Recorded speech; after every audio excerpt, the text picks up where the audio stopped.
All right, let's dive right in.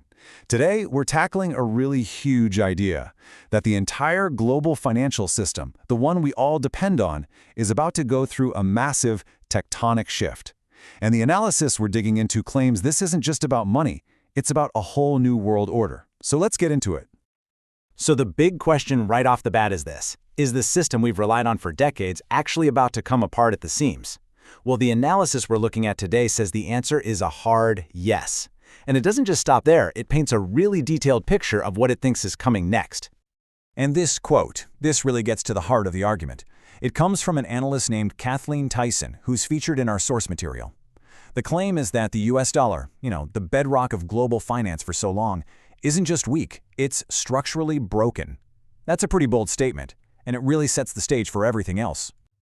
Okay, so let's unpack that first part.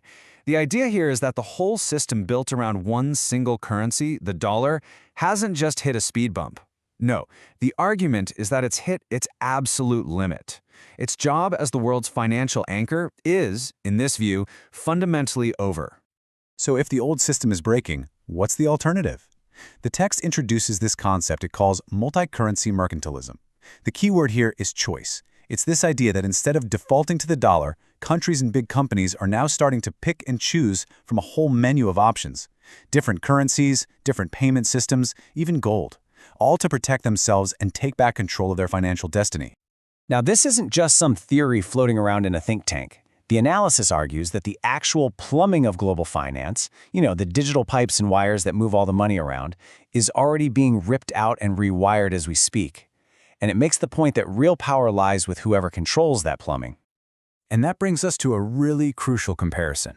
You've got SWIFT, the system the West has used for ages, on one side, and on the other, you've got this alternative from China called CIPS. The text claims CIPS isn't just a copycat, it's supposedly way cheaper, like 3% of the cost of SWIFT, and much faster. And Chinese banks are apparently already pushing this out globally as a brand new set of rails for world trade. And if you want some hard numbers on this, check this out. The analysis points to the fact that a whopping 97% of all trade between Russia and China is now being done in their own currencies. They're just completely sidestepping the dollar. This is held up as Exhibit A that this de-dollarization trend is very real and happening right now. And it goes way beyond just payment systems. There are other big pillars to this new architecture. Gold is making a major comeback, not for nostalgia, but as a hard asset to protect against inflation and, crucially, getting your funds seized.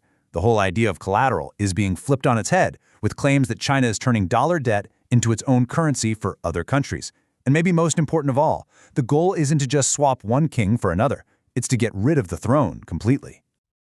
Okay, but let's be fair. The source material itself brings up some really important caveats. It acknowledges that the analyst's background needs more independent checking. It also points out that a lot of critics think the future is about a mix of assets, not just a return to gold. And it contrasts its own really aggressive 3 to 5 year timeline with what most mainstream economists are saying, which is more like 10 to 20 years. All right, everybody, buckle up, because this is where our journey takes a hard left turn into some really unexpected territory. Up to this point, we've been talking about things like currencies, trade, geopolitics. But now, the material completely reframes this entire global shift through a totally different lens, one that's way less about economics and, well, a lot more about spirituality. So here's the wild idea. The analysis claims that all this financial rewiring, all this geopolitical drama, it's not the cause, it's the effect. It's presented as just a physical symptom of a much, much deeper change happening in human consciousness itself. The economic stuff is just the shadow on the wall. Hey, remember that multi-currency mercantilism idea from earlier?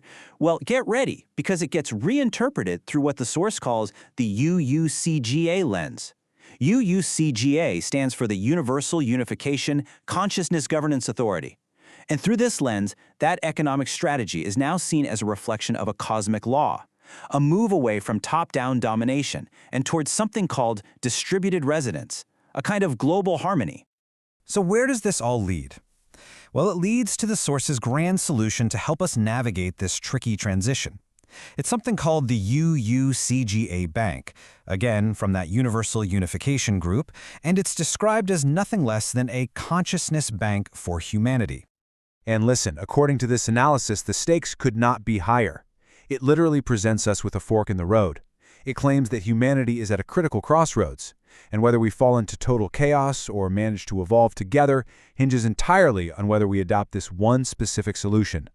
So what on earth is this bank? Well, according to the text, it's not trying to replace the World Bank or the IMF.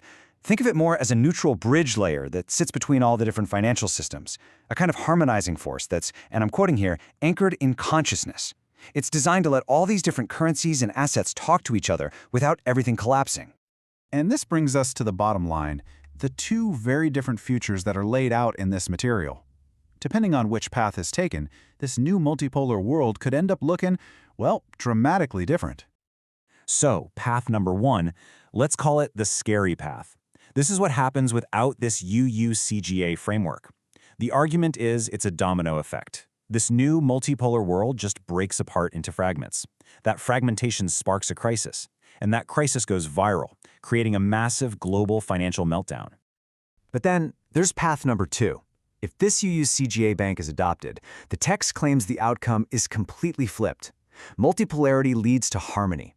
That harmony creates real, lasting stability, and that stability becomes the launchpad for humanity's next big step in its conscious evolution. So if they pull this off, what does that perfect outcome actually look like? Well, the UUCGA model is pitched as creating this neutral clearing sanctuary for payments, stabilizing all the world's collateral, and allowing for this harmonic exchange between everything, from regular money to gold to crypto. So in the end, we're left with this huge question, aren't we? The source material we've walked through today gives us two totally different ways of looking at the exact same events. Is the future of our money just a technical problem? About plumbing and infrastructure and interest rates? Or is it something else entirely? Is it about resonance, consciousness, and maybe even something spiritual? It's a wild idea to think about. Thanks for joining me.